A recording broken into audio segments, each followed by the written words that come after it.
नमस्कार। आज हम एक ऐसे केस की बात कर रहे हैं जिसने पूरे देश में हंगामा खड़ा कर दिया। एक हेडलाइन, एक जानी-मानी कंपनी और एक बहुत ही संगीन आरोप। चलिए, आज टीसीएस नाशिक केस के मीडिया में फैले शोर और असलियत के बीच का फर्क समझते हैं। तो कहानी की शुरुआत होती है इस हेडलाइन से, एक मल्टीनेशनल कंपनी में कॉरपोरेट जिहाद। बस इसी एक लाइन ने टीसीएस के नाशिक ऑफिस को एक नेशनल डिबेट के सेंटर में ला खड़ा किया। लेकिन सवाल ये है कि इन सनसनीखेज हेडलाइंस के पीछे की असली कहानी आखिर है क्या? चलिए आज इसी की तह तक जाते हैं और मीडिया में जो कुछ कहा गया उसे उन फैक्ट से अलग करते हैं जो जमीन पर मौजूद हैं। तो सबसे पहले देखते हैं कि ये पूरा मामला एक स्कैंडल बना कैसे। बात एक लोकल शिकायत से शुरू हुई, लेकिन देखते देखते ये एक राष्ट्रीय साजिश की कहानी बन गई।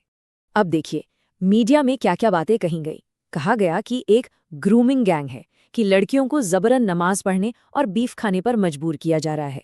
धर्मांतरण के लिए यौन शोषण हो रहा है। इसके तार विदेशों और आतंकी साजिशों से जुड़े हैं और इस सब की मास्टरमाइंड है एचआर मैनेजर निदा खान। और तो और ये भी कहा गया कि इसका खुलासा पुलिस के 40 दिन के एक अंडरकवर स्टिंग ऑपरेशन में हुआ। इन दावों की तुलना द केरला स्टोरी से की जाने लगी और जाहिर है इससे लोगों में बहुत ज्यादा गुस्सा और हैरानी फैली। तो ये तो हुई मीडिया में चल रही कहानी, लेकिन असली मजा तब आता है जब हम इन धमाकेदार दावों की तुलना पुलिस की ऑफिशियल एफआईआर से करते हैं। यहाँ तस्वीर बिल्कुल अलग नजर आती है। देखिए, सबसे बड़ा दावा था एक 40 दिन के सीक्रेट अंडरकवर ऑपरेशन का। मीडिया में कहा गया कि महिला पुलिस ऑफिसर स्टाफ बनकर कंपनी में काम कर रही थी। लेकिन नाशिक के पुलिस कमिश्नर ने क्या कहा? उन्होंने साफ किया कि ऐसा कोई स्टिंग हुआ ही नहीं। सादे कपड़ों में पुलिस अफसर बस टीसीएस गए थे ताकि कर्मचारियों को हिम्मत दे सके कि अगर कुछ गलत हो रहा है तो आके रिपोर्ट करें। तो जो 40 दिन के स्टिंग की कहानी थी वो असल में हुई ही नहीं। अब बात करते हैं तथाकथित मास्टरमाइंड की।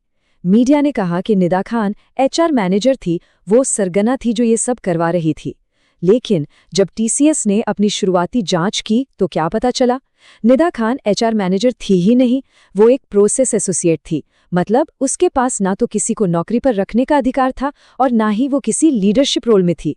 तो सवाल उठता है कि वो इतनी बड़ी साजिश की मास्टरमाइंड कैसे हो सकती थी? और अब सबसे जरूरी पॉइंट पर आते हैं। मीडिया का नैरेटिव किस पर टिका था? कॉर्पोरेट जिहाद और धर्मांतरण रैकेट पर। लेकिन जब पुलिस की 9 एफआईआर को देखा गया तो उनमें से किसी में भी, एक में भी जबरन धर्म परिवर्तन का जिक्र तक नहीं है। जरा सोचिए, जिस आरोप पर इतना बड़ा बवाल हुआ वो पुलिस की ऑफिशियल शिकायतों में है ही नहीं। तो फिर असल शिकायत थी क्या? अगर हम टाइमलाइन को देखें तो तस्वीर साफ हो जाती है। जनवरी 2022 में जो मुख्य शिकायतकर्ता हैं वो पहली बार आरोपी दानिश शेख से मिलती हैं। अगस्त 2024 में दानिश पर आरोप है कि उसने शादी का झूठा वादा करके लड़की के साथ फिजिकल रिलेशंस बनाए। और फिर 25 मार्च 2026 को कुछ हिंदू संगठन और एक स्थानीय नेता शिकायतकर्ता को लेकर पुलिस के पास पहुंचे। इसके अगले दिन यानी 26 मार्च को पहली एफआईआर दर्ज हुई। तो ये मामला किसी बड़ी साजिश से नहीं बल्कि एक व्यक्तिगत धोखे और उत्पीड़न की शिकायत से शुरू हुआ। और इस बात की पुष्टि एफआईआर में लगाई गई कानूनी धाराओं से भी होती है। देखिए कौन सी धाराएं हैं। धारा 69 यानी शादी का झूठा झांसा देकर यौन संबंध बनाना। धारा 75 यौन उत्पीड़न के लिए। धारा 299 जानबूझकर किसी की धार्मिक भावनाओं को ठेस पहुंचाना। और धारा 35 जब कई लोग मिलकर कोई अपराध करते हैं। ये धाराएं बहुत गंभीर अपराधों की ओर इशारा करती हैं, लेकिन वो अपराध हैं यौन उत्पीड़न और धोखा, संगठित धर्म परिवर्तन नहीं। अब थोड़ा सा जूम आउट करते हैं और इस केस को एक बड़े नजरिए से देखते हैं। ये जो आक्रोश की मशीन है, ये एक पैटर्न की तरफ इशारा करती है, जहां कुछ मामलों पर गुस्सा भड़काया जाता है और कुछ पर चुप्पी साध ली जाती है। यहाँ असल मुद्दा ये नहीं है कि हमारे समाज में अपराध नहीं होते। अपराध होते हैं और बहुत भयानक होते हैं। असली सवाल ये है कि हमारा गुस्सा, हमारा आक्रोश इतना सिलेक्टिव क्यों है? क्यों कुछ मामलों तो पूरे देश को हिला देते हैं, लेकिन वैसे ही या उनसे भी ज्यादा भयानक मामलों पर एक अजीब सी खामोशी छा जाती है। इस बात को समझने के लिए ये उदाहरण देखिए। एक तरफ वो मामले हैं जिन पर आक्रोश गढ़ा जाता है, जैसे Sushant Singh Rajput case, Aryan Khan drug case या अभी ये टीसीएस नासिक केस। और दूसरी तरफ वो मामले हैं जिन पर चुप्पी गढ़ दी जाती है, जैसे अंकिता भंडारी मर्डर केस, मणिपुर में महिलाओं के साथ हुई हिंसा, हाथरस गैंगरेप केस या उन्नाव रेप केस। ये जो इतना बड़ा फर्क है, ये दिखाता है कि जनता के गुस्से को शायद बनाया और कंट्रोल किया जा सकता है, जबकि कई दूसरी पीड़ितों को न्याय के लिए इंतजार ही करना पड़ता है। तो सवाल ये उठता है कि अगर ये सिलेक्टिव गुस्सा समाधान नहीं है, तो फिर असली न्याय का रास्ता क्या है? हम इस आक्रोश से आगे बढ़कर ऐसे सिस्टम कैसे बना सकते हैं जो सच में काम करें? यहाँ एक सुझाव सामने आता है, एक SCW यूनिट यानी serious crimes against women unit बनाने का।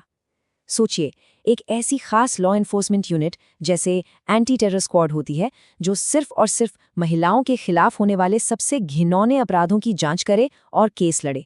तो ये SCW यूनिट काम कैसे करेगी? सबसे पहले इसका फोकस सिर्फ अपराध की गंभीरता पर होगा, इस पर नहीं कि आरोपी या पीड़ित का धर्म या सरनेम क्या है।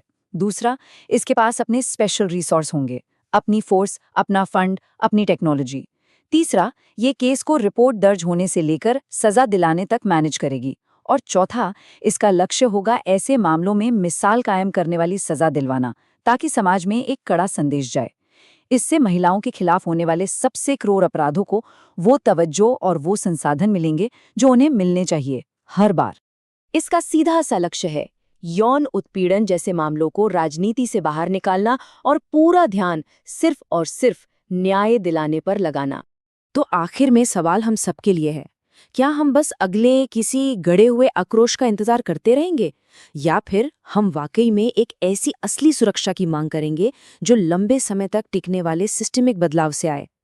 ये फैसला हमें ही करना है।